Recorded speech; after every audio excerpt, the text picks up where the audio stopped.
the slowest pilot you'll ever meet, Captain Slow. in the hangar. Okay, Doc, you've probably been called lots of things, but have you been called slow before? Well, I mean, I don't take it personally because the airship is known as not the fastest thing in the sky. No. So the Goodyear Blimp chief pilot. How do you get into that? I mean, how do you get into airship piloting or training? Yeah, all of us have a little different story, and most of it is right place at the right time and personality to enjoy the type of flying that we do. It is low and slow, which is not for everybody. But once you get into it and you get hooked on it, it's a really cool way to see the country. It's a really cool way to fly, and it's super fun to just be able to interact and the things that the airship opens up for you that an average, airline or corporate pilot wouldn't see. We get to participate in, like EAA, which is pretty awesome. What kind of rating do you have to pilot the Goodyear Blimp? So we require a commercial multi-instrument, and then we train you from there. We are the Blimp School. So once you finish our training program, which is about 6 months to a year long. 6 months to a year, wow. Yep, it's all in aircraft. We don't have any simulators for the Blimp, so we got to do this the old school way. But once we get done with that, we do a check ride with you for an additional category and class rating on your commercial pilot certificate for lighter than air airship. And you're a DPE for this, correct? Correct, yes. So how many Blimp DPEs are there? Just me. Just you, all right. There's So if one I get my FAA rating, guy. I'm going through you. Yeah, Good to know. That's right, yeah. Only one FAA guy that does what I do too, so we keep each other current. Okay. So all I need to do is finish my multi-rating and I can apply for a job with you guys. Yeah, I mean, definitely a good start, step in the right direction for sure. Okay.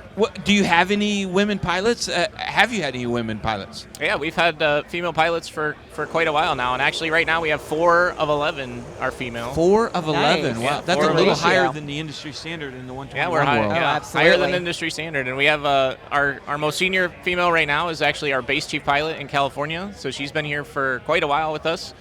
We have 2 down on our Florida team that are relatively newly rated, but fully rated airship pilots, and they're here at EAA with us this week. Nice. And we have another one that's actually brand new to us in training on our California team. So kind of the whole scheme of airship pilots here at Goodyear that are in female. Nice. Yep. Well, I think they need 5 of 12. 5 Yeah. of 12. You've flown a lot of events, so you get to go in free, actually get paid to see, Super Bowls and what's the one event that you've gone to watch, that you've flown the blimp and watched from the bird's eye view that sticks in your mind? Well, I get this question a lot, and I always have a hard time because it's hard to pick just one, I guess, and each of us has something we really enjoy. We've got a few guys that really love watching football and a few guys that are really into NASCAR, and I've been at Daytona 500s, and it's been a while since we've done the Super Bowl, but we've been over a lot of NFL. We've been over national championship college football. World Series for me in Cleveland was a big one. I'm a Cleveland fan, so that was really cool for me. Nice. From a sporting event standpoint. Daytona 500 is just a lot of fun because you get to see a lot of stuff that's really unique to just the Daytona 500. I actually got to fly with our European operation over the 24-hour Le Mans this year, and that was super unique because it's just a totally different kind of racing, very spread out track, but such a unique atmosphere at F1 like that is really, and Le Mans, it was really cool. So I really have a tough time answering that question. And outside of sporting events, probably one of the coolest things I've done besides an air show at Oshkosh and flying at Oshkosh, some of the people that I've flown is super unique to me. I did get to do 4th of July fireworks over Manhattan. Whoa. Right, Yeah, about that's 500 pretty feet nice. over the Hudson River, just north of the Statue of Liberty. That was super cool. But some of the folks I've flown really are the most fun for me. And some of the coolest folks that I've gotten to fly, really specific to the aviation crowd especially, is I got to fly Captain Sully and his FO Jeff Skiles. Wow. Here at Oshkosh in one of our old models of airships. And I mean, Captain Sully with is- the big wheels? with the big wheel and rudders, yep. Okay. And I mean, Captain Sully and Jeff are exactly what you would expect them to be, just uber professional, but really personable folk, just super great people. The other really unique one here for me was I got to fly Commander Lovell from Apollo 13, and Wow. Mr. Lovell was awesome. I mean, he was, he well into his 80s, I think, when he flew with us, but sat in the right seat for his 45-minute flight, asking more good questions than most of our new airship pilots do, and like just really sharp, really cool to talk and interact with him and see his brain working on what is such a unique piece of aviation. And then we get done with kind of a little bit of a conversation. There's a pause. He takes his phone and hands it to his friend and says, "You got to take a picture. I'm sending to my son. He'll never believe I was in the blimp." And I was like, "You've been to the moon and back." But that's fine. Yeah, it was just, but that really puts a perspective on how unique our bit of aviation is in the airship. Because I guess, like anything, you can begin to take it for granted. Well, I try not to take it for granted, but yeah, I mean, like anything else, I've done this for almost 19 years now, and sometimes the blimp takes off and I catch myself not even turning around anymore, but so many people, like you said, they stop to look, and to have somebody like Jim Lovell stop and take a picture and say, "Look, I'm in the Goodyear Blimp." That blew me away, but that was super fun. I really enjoy sharing the experience with the people as much as anything else. It's really one of the things that we get to do in the blimp that a lot of other pilots don't get to do, at least not in the same way. So that's really special to me. No, I haven't had Jim Lovell in my 210. I haven't had him with me in the Waco either yet, but yeah. Well, everybody, we're here at the Flying Eyes booth, and if you go to flyingeyesoptics.com, you can use our discount code, taking off all caps, one word, and get 10% off. So, Greta, you were amazed by these glasses. Oh, absolutely. Yeah, I'm really hard on things, so as slim and thin as these sunglasses are, I thought there's no way they're going to last around me, but they have for months, so they color me impressed. They're the best glasses under headsets and helmets. Don't forget, go to flyingeyesoptics.com. Taking off, all caps, one word, gets you 10% off. Also, ClemensInsurance.net. I switched to Clemens and it saved me immediately over $1,000. And why? Well, because they know how to go to the underwriter and battle for you, and that's what I really appreciate. That's what insurance brokers should do. ClemensInsurance.net.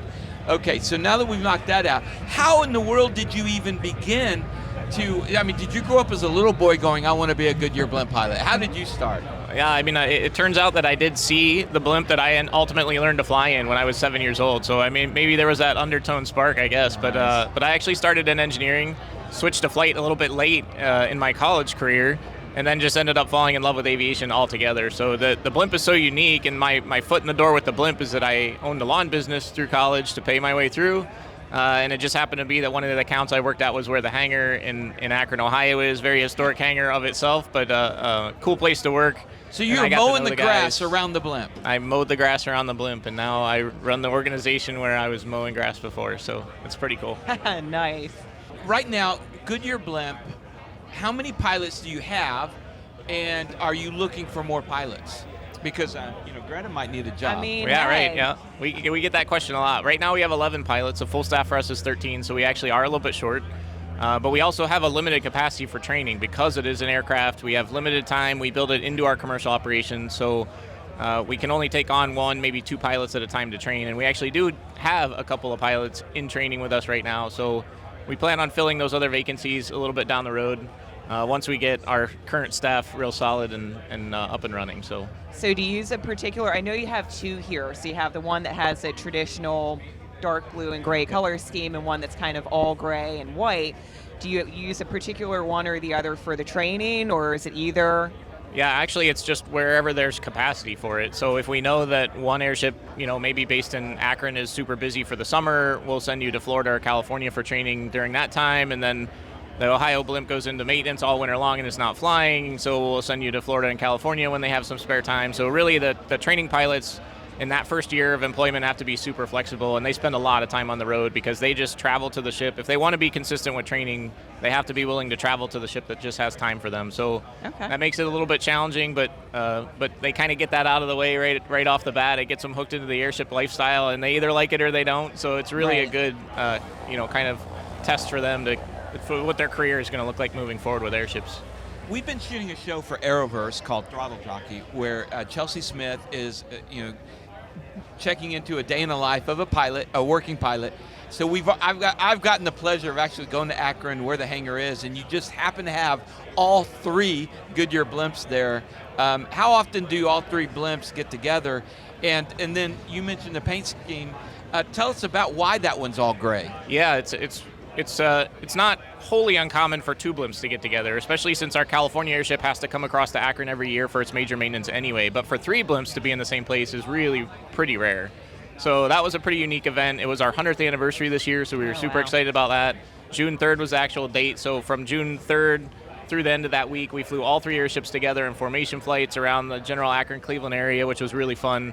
But just something you don't see very often. I mean, that's a once every 10 to 15 year type of a thing, so a really rare event. And the cool part about that was that the very first NT, the new generation airship that we got into service in 2014, is the oldest of the new, but it's also the one that's rebranded. And that one is branded to look like our original 1925 Pilgrim, to kind of pay some homage back to our original grandfather of all airships in 1925 that started all of this 100-year historical run that we've had in airship operations. Yeah, very cool.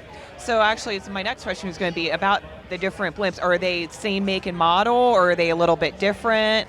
Yeah, the 3 airships that we're flying right now are all Zeppelin NT models. They're all exactly the same.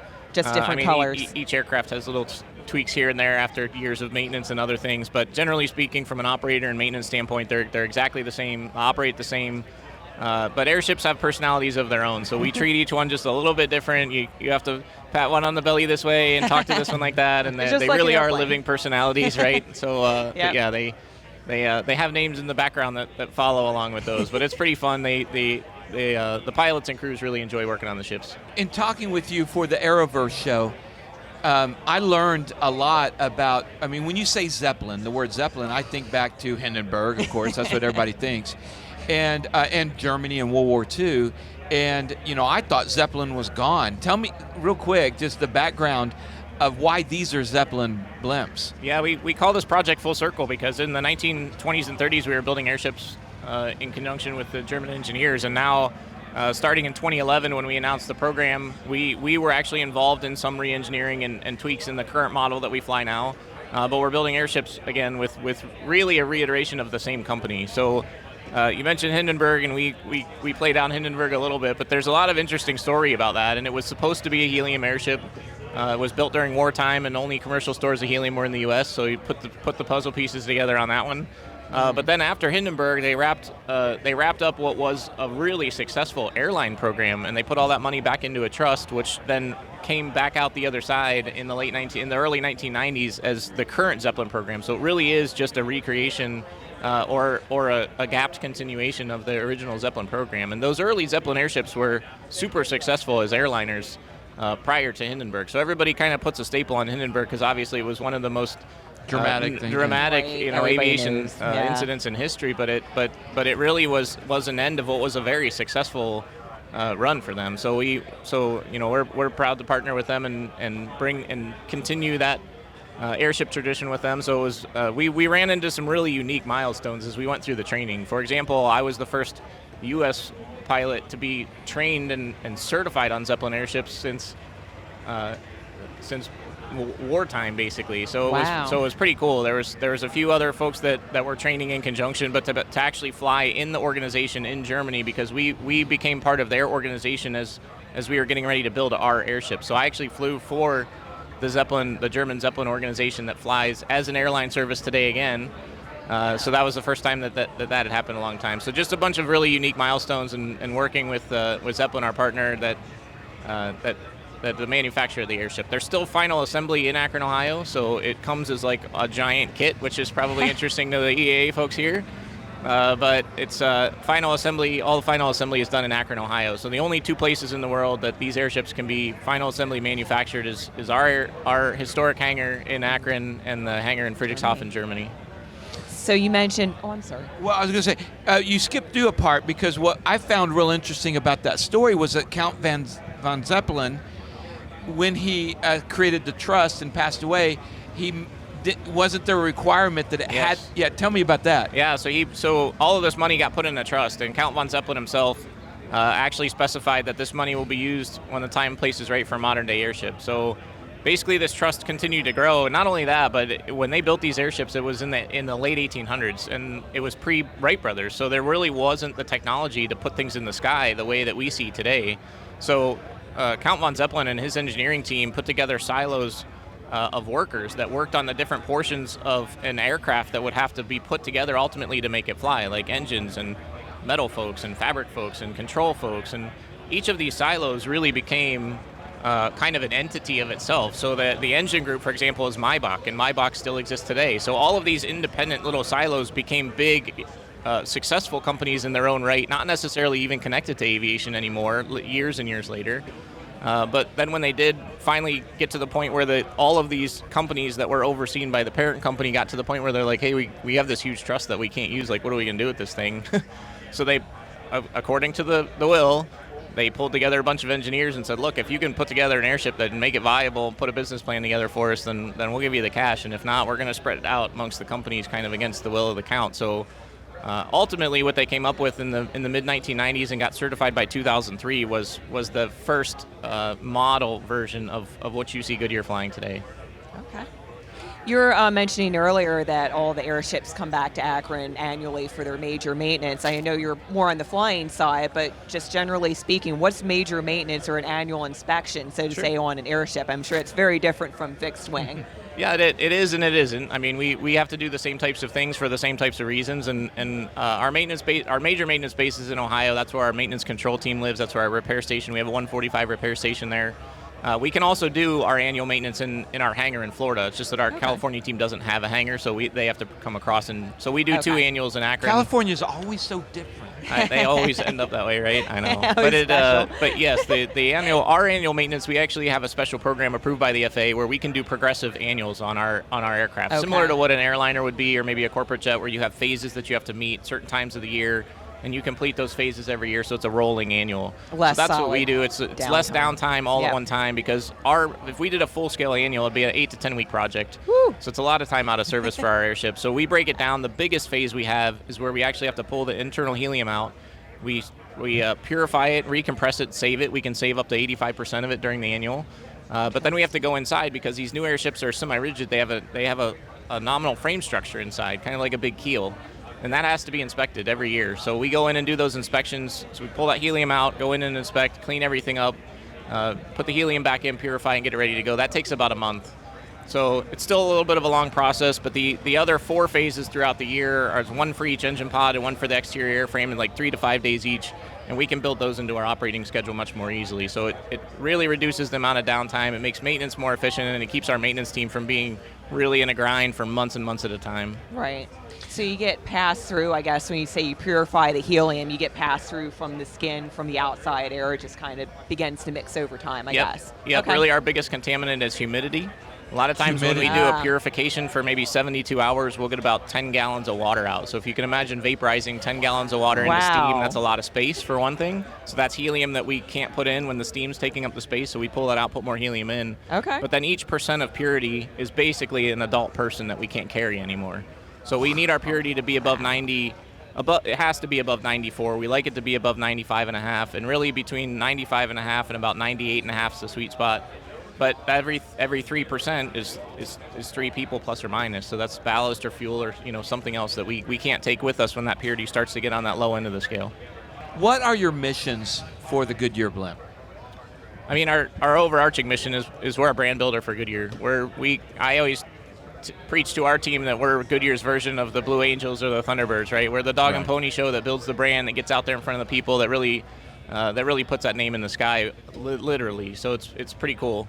Our broken down missions in order to accomplish that goal, generally speaking, are passenger operations, which is usually media flights, tire dealer support rides, special VIP flights, and charity flights. So we give away charity certificates that can be auctioned at a United Way auction or something like that. You bid for, and then you get seats on the Goodyear Blimp. So those are the only ways that we get passengers up, but that's one of our primary missions. Television is kind of our bread and butter, so we do aerial TV coverage.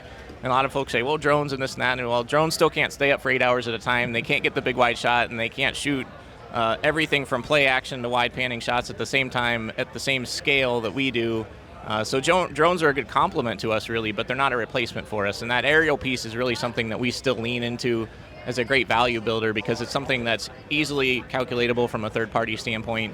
And then tack on top of that, both of those buckets, really, the whole social media as it stands today is a massive portion, and our social media has really been fantastic for the last 18 months or so. So that builds into both of those buckets. And then the rest of the stuff is things like pilot training, transiting from one place to another, internal operational type things and stuff like that. So that's really the mission of the airship is to get places build brand for Goodyear in the unique ways. Is there special flying under part? Is there a part special for the Goodyear Blimp, or is it 91? No, it's all Part 91. It's almost frustratingly Part 91 because it's there's even holes in Part 91 that don't particularly include airships. So we live in a gray area when it comes to a lot of that kind of stuff. And there is a lot of discussion inside of the FAA and within the industry, especially as some of the military organizations and a few other groups that are looking at like really heavy transport lift, massive airships, things like that. They may revisit what it looks like to be flying airships. But right now it's completely Part 91 operation. We are in ISBAO Stage 3 certified operator, so we're the only ISBAO certified operator of airships in the world, but there's only about 3 operators of airships in the world.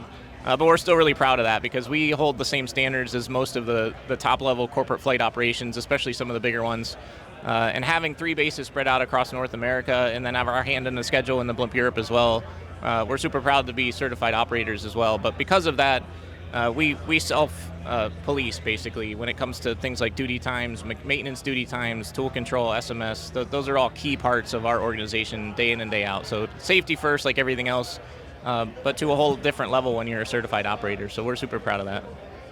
So you basically operate like a 135 more or less 91. like a 135. Yeah. Yes, we hold ourselves to 135 standard as much as we can without backing ourselves into an odd corner that we can't get out of. Right. But yes. Well, and that goes full circle to the number of pilots you have and everything else. You've got 3 airships, you've got 11 pilots, and you're adding 2 more. What kind of shift requirements do the pilots have in a workday? Well, it's a single pilot certified aircraft, but 95% of our operations are 2 pilot crews, which makes it a lot easier to build rotations, especially if we're doing passenger operations. We have to have 2 crew of some sort anyway, so it's just easier to have a pilot, and that way for safety factor, number 1, but also just that presence with the public as well. It's really nice to have that second pilot up there. The other missions, a typical mission for us would be about 6 to 8 hours of flying, whether it's TV or passengers or something like that. It might be a few less hours for a passenger day you do the first half of the day and somebody else does the second half and rotate, but it just depends a little bit. But TV missions and cross-country missions in the airship are typically 6 to 8 hour missions easily. So 2 pilot crews for those types of things. If we know we're going to go past 10 hours, which happens once in a great while, and we know there's some nasty winds, weather, someplace we have to go far away and we just have to get there because we missed a day for weather or something, then we might add a 3rd pilot, ride along, something like that. So we do have some particular cutoff points for safety and fatigue. Really the most stringent portion of the regs for our operation is the big truck drivers that drive down the road everywhere we go, because we have 3 semi-trucks everywhere the airship goes. 2 of them are mass trucks, which we actually moor the airship to, and the other one is a semi with a trailer that's a moving maintenance shop and repair station for us. It really is an umbrella of the 145 repair station, so they're certified portions of our truck, which is pretty cool. Wow. But those truck drivers have to follow the same road rules as everyone else, which means no more than 10 hours of driving in a 14-hour duty day, and they have to have a 10-hour reset, and then they have to have a 32-hour reset every 7 days. So that's what our pilots end up falling into no matter what. It's very rare for us to have less than 10 hours off between duty on our pilots, just because those truck drivers are in the same boat. So unless we have some unique operations where we stretch the pilots a little outside of the crew time, for things like this maybe, but it's not flying duty time. And so we're pretty cognizant of that, and we do the best we can to just break things up, fly in a rotation. And some of the pilots have things they really like to do and other ones shy away, so it's a pretty good group of people that mixes well, and we pick up the flying well, so it works well. So you need those mass trucks to land, right? So there has to be a lot of choreography between you guys and your ground guys to make sure everybody's in the perfect place at the perfect time. That's what's become most of what I do for Goodyear now. Is not the flying, it's the logistics. Managing. That's exactly right, because we have 8 vehicles that go everywhere the airships go, and especially like this where we have 2 airships in one place at the same time, you have 2 crews. That's 40 people, plus any additional like PR folks and media folks and things that travel with us as well. But then 16 vehicles on the ground, and just coordinating where they go and how they go, and getting those 40 guys around in hotels, and then get them to and from work at the right time, because there's usually between 5 and 8 shifts a day, depending on how much maintenance we have, if we have a media or a TV shift, if we have pilot shifts, if we have maintenance shift, if we have a post-flight shift. So there's different shifts, and so our crew chiefs are really integral in helping us schedule that kind of down to the nut and bolt. But logistics is a huge deal for us, and just getting things from point A to point B. We travel pretty heavy. We're interviewing you here at EAA Airventure, and it's a special time because it's the 100th anniversary of the Goodyear Blimp. Tell me about what you guys are doing. Tell me about the documentary and all that. Yeah, we're really excited to be here. This is kind of the final staple in our 100-year anniversary year here at EAA, because they bring an awesome crowd in, and the aviation crowd, and the appreciation for the airship in the first place, but just a great place to help us celebrate our 100. We're super excited. That's why we have 2 airships. First time we've ever done this. Might be the only time we ever do this. I don't know, but flying formation in a Goodyear Blimp. Yeah, and at Oshkosh, right? Yeah. So that's so unique and something we're super excited about. The other thing that we did here, well, 2 things really. One, we debuted our documentary film yesterday, which is called Icon in the Sky. It's a homage to 100 years of history of the Goodyear Blimps. It was put together internally. Fantastic video. Our creative services folks did a wonderful job putting that together, and so that was super special to us to be able to present that at Flying Theater last night to the Oshkosh crowd, because what better place to show off the history of such a flying icon as the airship than to an aviation crowd like Oshkosh and Airventure brings in. So that was really fun. The other thing we did yesterday was we announced a donation to the EAA Museum of one of our last remaining GZ-20 gondolas, which was the last model of airship that we flew. And this one was one of the oldest ones in its serial group. And it was originally built and sent over to Europe, and it flew as our Europa ship in the late 1970s and through the mid-80s. Wow. So it was based over in Europe near Rome for a while, and then it came back and it had U.S. operations until 2001 when it was decommissioned. And we had actually started a rebuild of that gondola before we decided that we were going to go to the NT airship. So it was kind of partially reconstructed, and we're just donating it, as is the EAA, and they're going to make it part of their new kids expansion of the EAA Museum. Nice. So we're really excited about that as well. It'll be pretty fun. That's great. Well, it's as someone I've been to the Akron hangar, and the hangar is over 100 years old. I mean, I would it's just love to see that. amazing. 1917. And walking in there, you just feel the history permeating out of everything. All the ghosts. Then you yeah. walk in, you see the monster size of the Goodyear Blimp up close. I mean, it is moving. And I noticed when you guys flew in yesterday, everybody stopped. Yeah. I mean, people will slow down for the F-22 coming by, Right. but they stop for the Goodyear Blimp. Yeah, that was pretty cool. And we didn't expect to be able to go down Show Center, and the ATC folks said, well, we're not sure we're comfortable with the entry that we said, but that's how we've always come here with one airship, right? But with 2 airships, that's pretty special, and I think everybody recognized that. So really grateful that the awesome controllers here at EAA let us go right down Show Center on the arrival, which was pretty awesome, and we're glad that everybody got to see us right as we got here. That was pretty cool. Yep, I saw you guys coming in yesterday. I was in the vintage area talking to several people. I can tell you, everybody there stopped too. I was like, I've never seen that before. I said, neither have I. Yeah, It was really cool. Well, thanks so much, Doc. What you do is just absolutely amazing. What an amazing job, amazing career that you have. Well, thank you. I appreciate it, and thanks for having me here. And thank you guys for watching. Don't forget our sponsors like 67 Designs, the best camera, tablet, iPhone mounts for your plane, your car, your boat. Go to 67d.com. Colton Mortgage, coltontakingoff.com. If you need a residential mortgage owned and run by a pilot. And also owned by a pilot is Z-Vision, xcvision.com. The brightest landing and taxi lights. I've got a couple on my 210, and it's just amazing. And then Marshall Protective Services, personal protection elevated at npsprotects.com. Thank you guys. We'll see you next time. In the hangar.